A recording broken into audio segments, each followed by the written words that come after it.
everyone, this is Sandra at Spirit of Avalon. So today I thought I would just do a normal walkthrough video. I've got several decks that I've had for a few months that I haven't done walkthroughs of, so I thought, well, we could have a look at one of those. So this is the Accurate AF Tarot. I believe it's still available.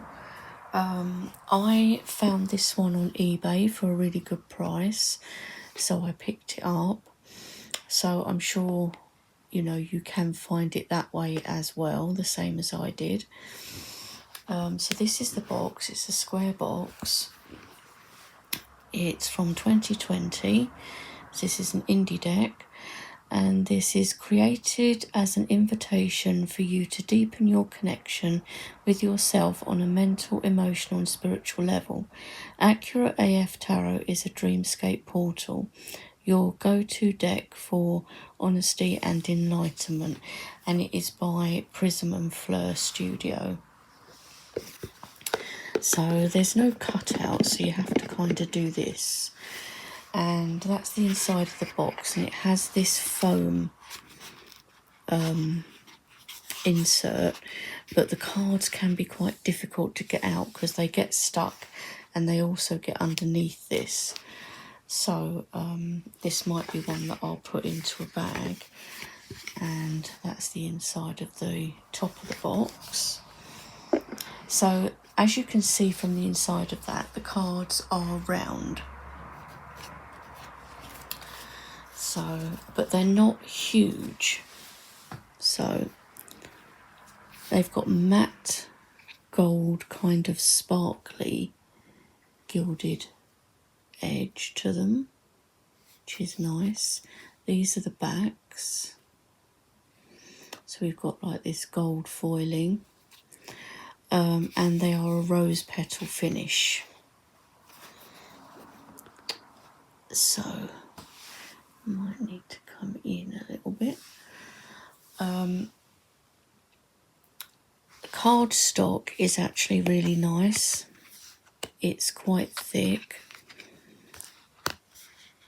but nice, sort of. It's got bend in it. You can bend them.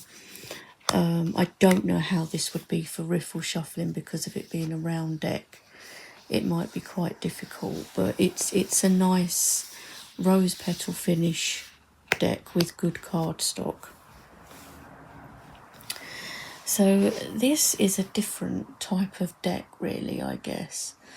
You've got sort of these type of drawings against a sort of ethereal background. I suppose it's kind of an ethereal type deck, you might say. So the name of the card at the top is in gold foil, so that's the Fool. Down the bottom we have the number of the card, 0, and we also have a couple of keywords, optimism and freedom. So this deck doesn't come with a guidebook, but I think there is a PDF online that you can get. So, and there are a few, well, quite a few actually, name alterations in the deck, which you'll see as we get to them. So I love this for the Fool, this sort of shrouded almost figure. I think it's cool, and I love the backgrounds of these cards. So that is our Fool. And we have the Magician, and these can be a little bit tricky to pick up. So that's the Magician. We have Synchronicity and Manifestation. So you can see it's different to a lot of decks. And that's very often why I'll pick things up if I see them for a good price, because if it's something different to what I've already got, it's always interesting to have a go at working with them. And if I don't get on with them, then I pass them along. So this is the High Priestess. In this deck, she's just called the Priestess. Illumination and knowledge. The Empress. Centered and abundant.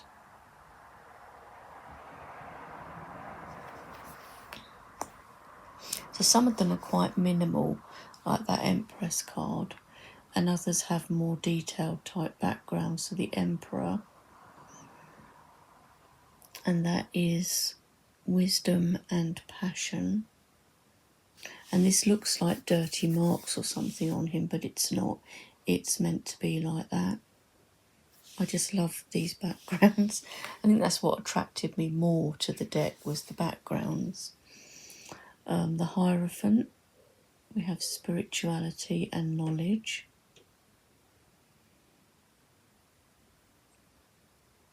And it looks like a female Hierophant. The Lovers, I quite like this. This is very kind of ethereal. They almost look ghost-like, don't they? Like the Lovers are ghosts. And this is alignment and harmony. I love this, like doorway into somewhere else. I love that. It's probably my favourite, or one of my favourite cards in the deck. And here is another, the Chariot. I love this. Magic carpets. Oh my gosh. When I was younger, I always wanted to go on a magic carpet. I love the whole Aladdin thing. And if there was one thing I thought, oh, wouldn't it be brilliant if we could go and ride on a magic carpet? Now you'd be thinking, oh my God, as an adult, I'm going to fall off and things like that. But as a kid, it was like, yeah, I want to go on a magic carpet. And even one of my brothers wanted to as well. So Chariot is direction and willpower. So I love this. Fortitude, and this is the Strength card, renamed Fortitude. Vitality and courage. I love these lions here at the bottom. The Hermit, love this, in a lotus, in the lotus position. And this is contemplation and soul searching. Love the background too. Wheel of Fortune. So this one is a bit strange. Well, it's got all the different, like Aries, Taurus, all of those. So it's different. I don't dislike it. So adaptation, elevation, justice,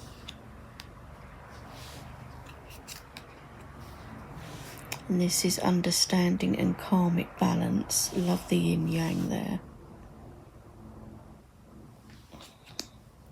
The Hanged One for the Hanged Man, which is transition and sacrifice.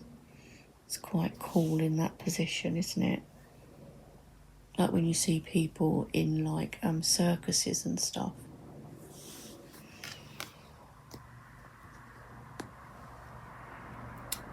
Now this is the Death card, renamed Metamorphosis. Profound change and self-awareness. So we've got somebody going upwards there. We've got a crystal, like a big amethyst cave there. So it's cool. I mean, it would be nice to have the guidebook, I guess, to see if it actually says about the imagery, but I'm just working with it as I just intuitively, I guess.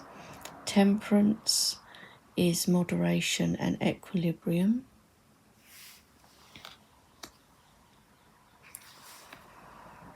I love this, the Shadow for the Devil. Dependence and materialism. Look at the fingers, but then look at the shadow on the wall. That is really cool. The Tower.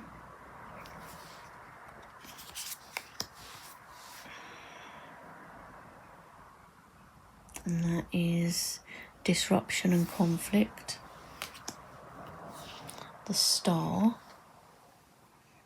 It's a lovely background and that to that. Harmony and renewal. The Moon. Intuition and illusion. And some people might not like the inclusion of keywords. I don't mind. And as there's no guidebook, it could be useful. Well, no guidebook included. Like I say, I'm pretty sure you can get it on PDF form.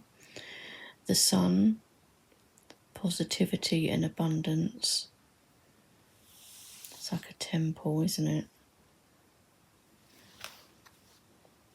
Judgment, revelation and awakening. And the World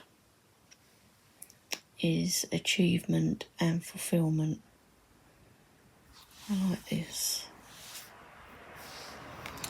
So then we go into our minors, and the court cards have been renamed. So we've got our Ace of Cups. I've probably got the 2 stuck there as well. It's just the only problem is they do stick a little bit, I think, because of the rose petal finish and the fact that they're round. You haven't sort of got corners to grab. So this is the Ace of Cups, spirituality and fulfillment. So a little bit pippish, but they are a bit scenic. Obviously, is where you've got background scenery. 2 of Cups, respect and balance. I like that. 3 of Cups is compassion and happiness.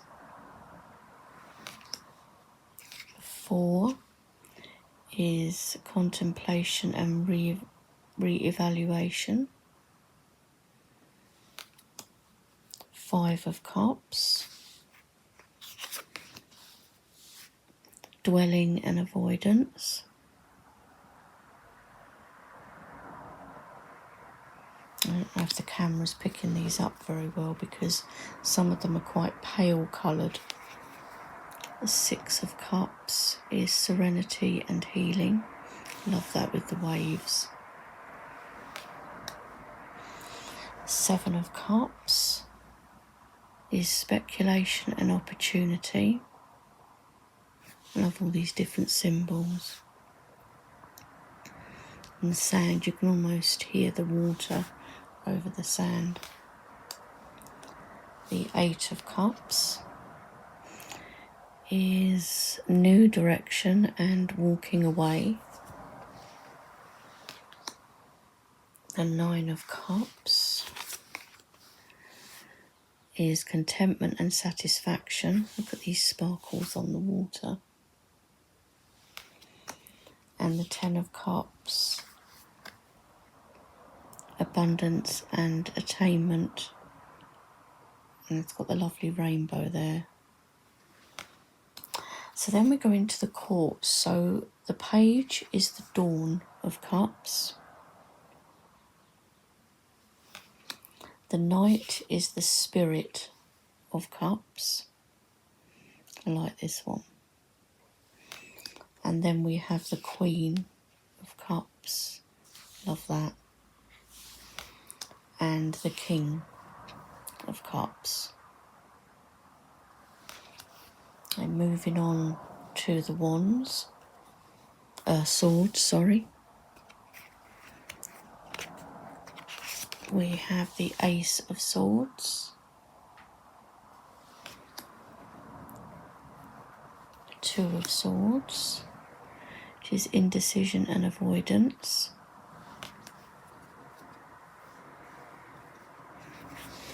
3 of Swords, so upheaval and release. Giselle, look, if you're watching this, it's not swords in a heart. Giselle's not keen on cards when they depict 3 of Swords like that. 4 of Swords, solitude and healing. Look at this figure here, if you can see the figure. Five of Swords, resentment and competition. So these ones are a bit more pippish, aren't they? Six of Swords, resolution and moving on. Seven of Swords, confusion and setbacks.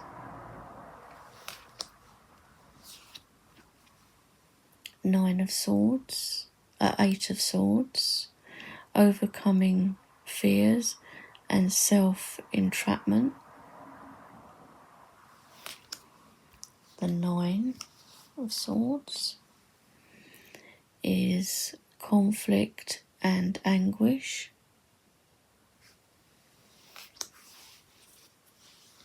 Ten of Swords, this snake here, karmic lessons and only upwards.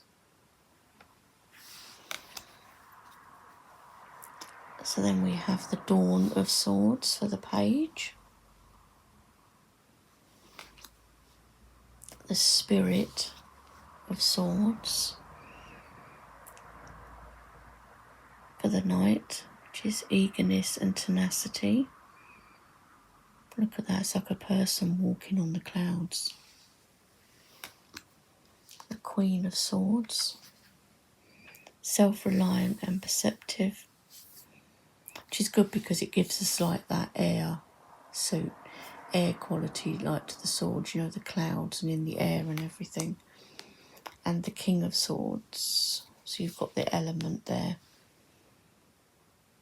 And this is articulate and intelligent. Look at his tattoos. Then we have, how come I've got, okay, so I've probably mixed this up, haven't I? Queen of Swords, King of Swords, and then I've got Six of Wands. Okay, guys, let me try and sort this out for us. Did I already do Wands? Oh, what a mess this video is turning into. So unprofessional. Right. 4.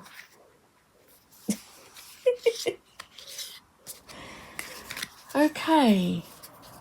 Right. Wands, people.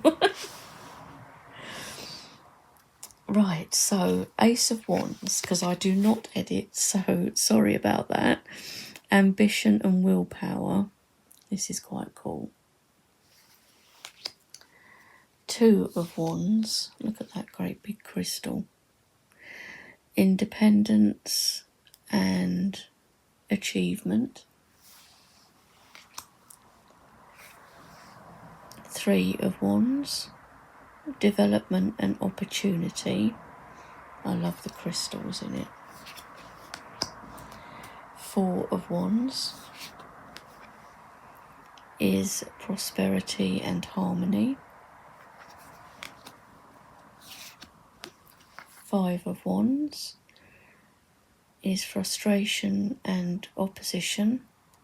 So these are, some of them are pretty pippy, aren't they? But at least there's keywords to help you out. Six of Wands, advancement and recognition. Seven of Wands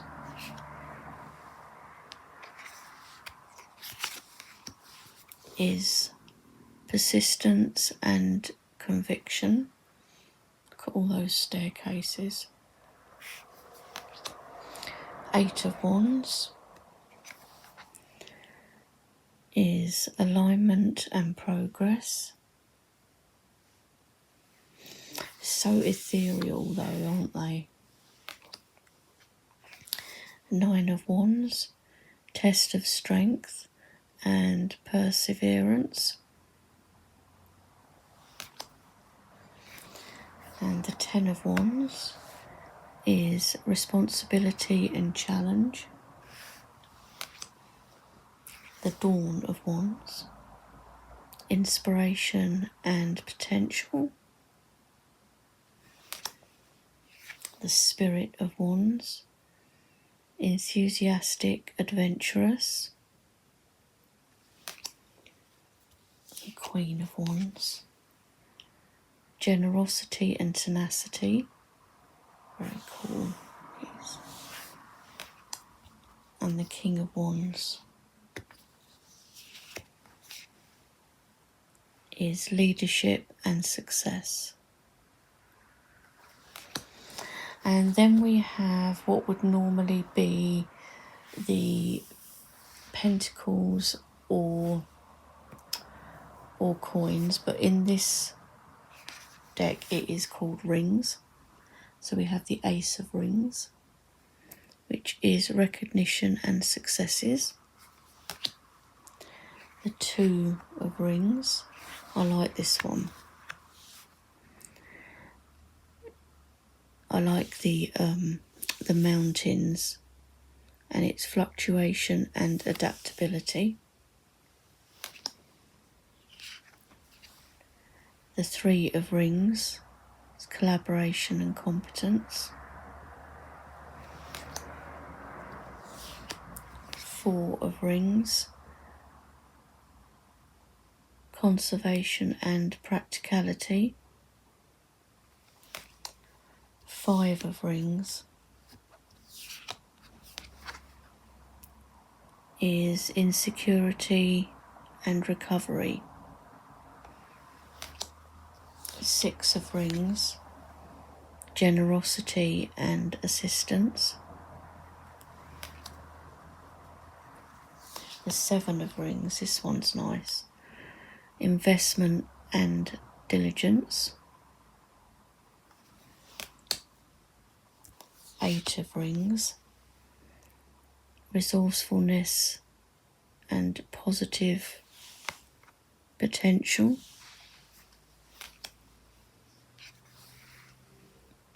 Nine of Rings, abundance and fortitude. And the Ten of Rings is culmination and satisfaction. The Dawn of Rings, reflection and diligence. The Spirit of Rings, productivity and endurance.